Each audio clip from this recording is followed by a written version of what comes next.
Sorry about that. When did you leave the nation?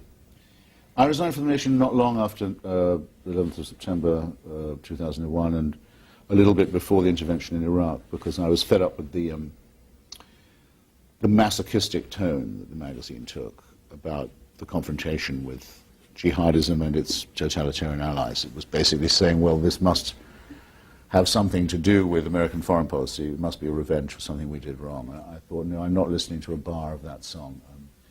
Don't you tell me that a movement that wants to stone Amina Lawal, the Nigerian woman who was provably adulterous because she was holding a baby in her arms without a husband, is doing that because they want to help the Palestinians. Don't make me laugh. Don't take me for a fool. I know that's not true. Do you think they enslave Afghanistan in order to emancipate the Gaza Strip? Do you think they blow up Shia mosques in Iraq because they care about oppressed people? They're murdering their co-religionists or versions of the co-religionists every day. If you want to think what they might want to do for us or to us, just see what they do to other Muslims. And I couldn't get this simple point across to most of my colleagues at the Nation, so I quit. I felt instantly much better. Do you ever feel any pressure from Vanity Fair when you write about Iraq?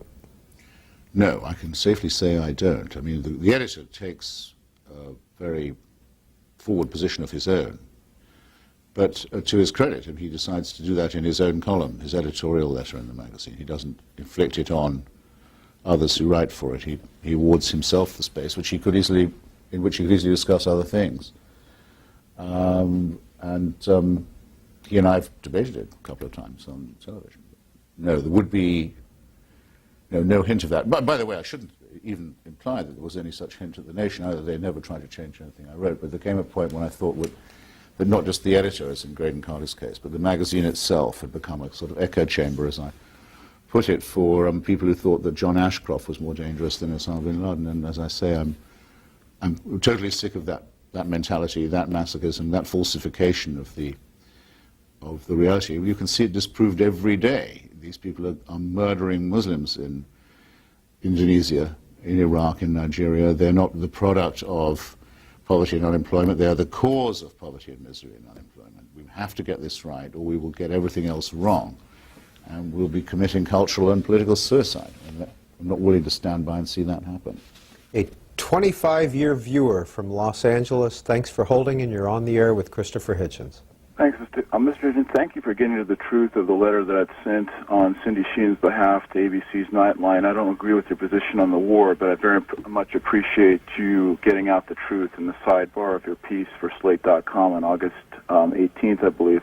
Anyway, you and I have been in touch via email. Yes, your justice quest, aren't you? Yeah, and you know that I disagree with your position. I do know that, yeah. Thing about religion, there are a lot of issues you and I agree on very much. Bottom line is, Mr. Hitchens, you know that we were attacked back in 1993 at the World Trade Center, and tragically on 9/11 because of U.S. support for Israel. Robert Pappy's. You know what? I'm going to leave him because he called in. He got in between 8 and 9 this evening. He's a repeat caller. He breaks the rules. He breaks the 30-day rule. He gets in. Dear.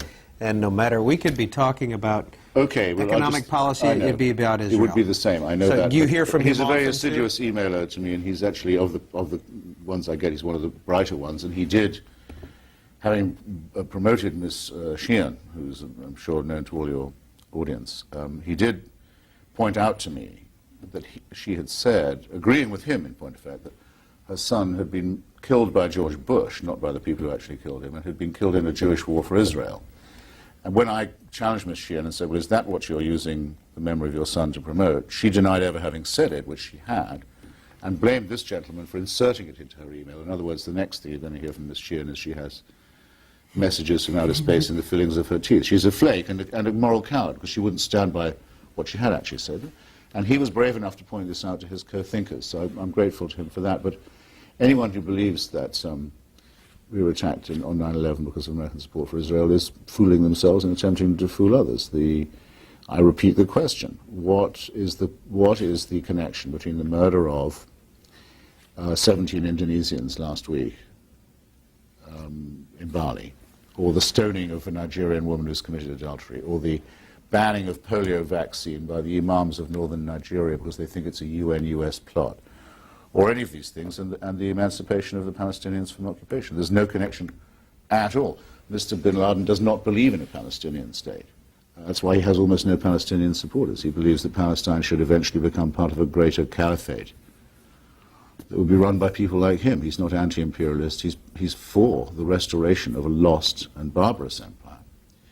And I have to suspect, not in the case of this caller, I must say, but in the case of people who can't stay off Israel, that there's something suspect about their obsession with the Jewish question. I put it no higher. What is the flag on your lapel? It's the flag of Kurdistan. If you could sit back, I think the camera's going to go in and take a peek at it. This is the flag of the Kurdish people whose emancipation, especially in the 3 northern provinces of Iraq, has been the most spectacular success of the regime change policy. For those who don't know about this at all, if I can say a word on their behalf, the Kurds are the largest stateless minority in the Middle East. In fact, they're the largest stateless people in the world. There's no firm estimate of their population. It's probably between 26 and 30 million, living in Turkey, Iran, Iraq, and Syria, roughly where that border converges. Uncomfortable place to live geopolitically, but they've been there for a very long time.